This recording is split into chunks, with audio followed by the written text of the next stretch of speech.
This is a fictional mindbender. So, continuing on my warrior trend, because again, this show is criminally underrated, I mentioned briefly before how it's primarily a martial arts action series that is set in 1870s San Francisco, and how it was originally a proposal for a show back in the 1960s by Bruce Lee, but was rejected and then stolen by studios. But that's a whole other story. But since Warrior was created and inspired by Bruce Lee, naturally it would include his martial arts style, Jeet Kun Do. Now, this video isn't about the style specifically or the historical background of the show itself, but rather about how Warrior uses Jeet Kun Do to show the character development of its lead protagonist, Sahm. Martial arts, both in real life and fictional, can often be used to identify certain characteristics about a specific person, certain tendencies that they may have emotionally or instinctually. It's not exactly mind reading, but I guess you can call it maybe body reading, I guess you can say. Even if two or more people study the same style, how they use it will always vary, and this applies to martial arts the world over. It's not just Asian martial arts or HEMA or whatever the case may be.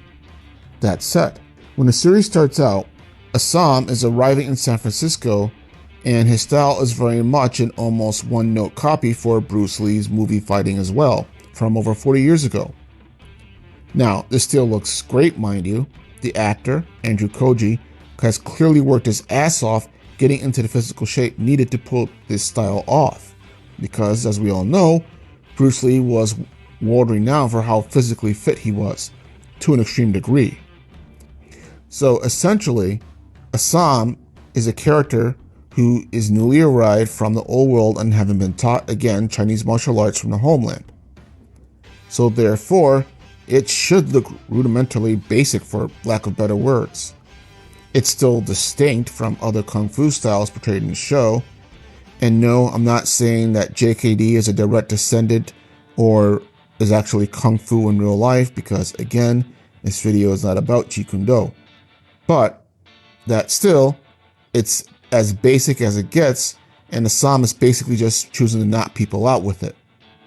Essentially, the Sahm's basic fighting techniques is telling the story of a naive young man who was dropped into the deep end of the new and dark world of San Francisco and the United States.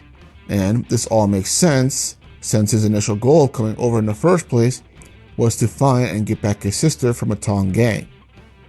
However, he is forced to join a rival gang, and thus becomes more and more immersed into the even darker world of the Chinatown underworld politics and Tong warfare that plagues San Francisco.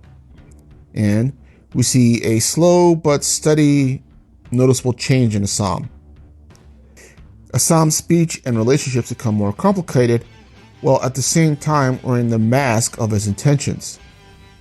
However, there is no hiding that Sahm himself still has to become more violent that the longer he stays in the Tong fort, if he's to have any hope of saving his sister, who, it also turns out now, that the rival gang that she was taken by, she now runs, and she clearly has no intentions of giving up that power. Good for her. So, Sam's fighting style starts to show what his speech is hiding. He becomes more violent in his battles, starting to now break bones and take lives, yet still holding back because he's mostly not using weapons to do it, seemingly preferring to still knock people out if he can, and seemingly also killing people as something of his last resort. But this changes after the season finale of season 1, where in a Kumite battle against his then series antagonist, Li Yong, is defeated after showboating around too much and is left to the mercy of a sister, who then decides to publicly have him killed. An execution thwarted by the police, but the damage is still done all the same. Essentially, that up to this point, Sahm, while still becoming more violent and everything, was also not entirely taking it seriously as well. He was still underestimating people and, as I said earlier, showboating when he shouldn't have been showboating in the first place. And at the season finale, he basically pays for that. And what is his reaction to this? So, from this point on, Sam's style shows a marked escalation in his brutality. And Sam's JKD couldn't be any further from Bruce Lee's on-screen JKD as well. He now starts to use weapons more and more, and using more brute force and just tossing people into the environments around him rather than using his pure technique alone. He's more quick-tempered. He also starts to take the fight more seriously though.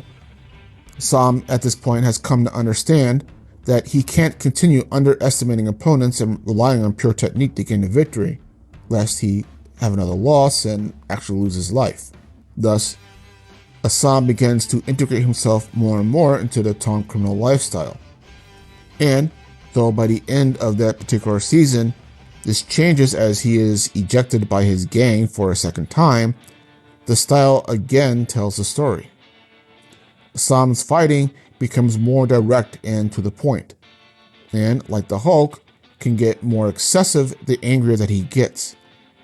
His frustration at his life circumstances of trying to do the right thing and always paying for it, as well as having failed relationships as well that continually keep going to shit, starts to get to him, and it's expressed through how he fights. I think that he uses his fighting style to vent that deep rage within himself. And though judging from his final battle with his Tong brothers, Young Jun and Hong, he is starting to relearn restraint, that fury and brutality still remains a part of him now. And this makes him feared by many and respected by the very few who can withstand him. A good story is a story that doesn't just tell the audience about what's going on with the person, but shows it as well. Even better if it doesn't say anything at all about it, but just the audience just watches it happen and pretty much gets the point. And I think Warrior does this excellently with Sahm, clearly showing his changing character and the fighting nature that he uses and who he is. I have heard it said that Sam's fighting style becomes cleaner and more perfected as the series goes on and he experiences life in San Francisco. But I guess, just as an amateur, mind you, I would slightly disagree with that, in a sense that I don't see clean fighting. If anything, the only clean fighting that I saw him do was in Season 1, because again, he's using pure technique to beat his enemies. But by the end of the current season, it's more than just that. He's using anything and everything to get the win, and at the same time, is many times borderline lacking that control that he had in Season 1. Still, I hope the series continues, and if it does, I'm curious to see how they use JKD to communicate Sam's further evolution from Season 1. But having said that, have you seen Warrior? And if you haven't, I recommend it. And if you have, what do you think of this assessment? Do you think his style doesn't change, or do you think Osama's always this bad-tempered person from the beginning and that it just comes more to the surface? Let me know in the comments below, but otherwise, this is a Fictional Mind Mender, and you guys have a good day.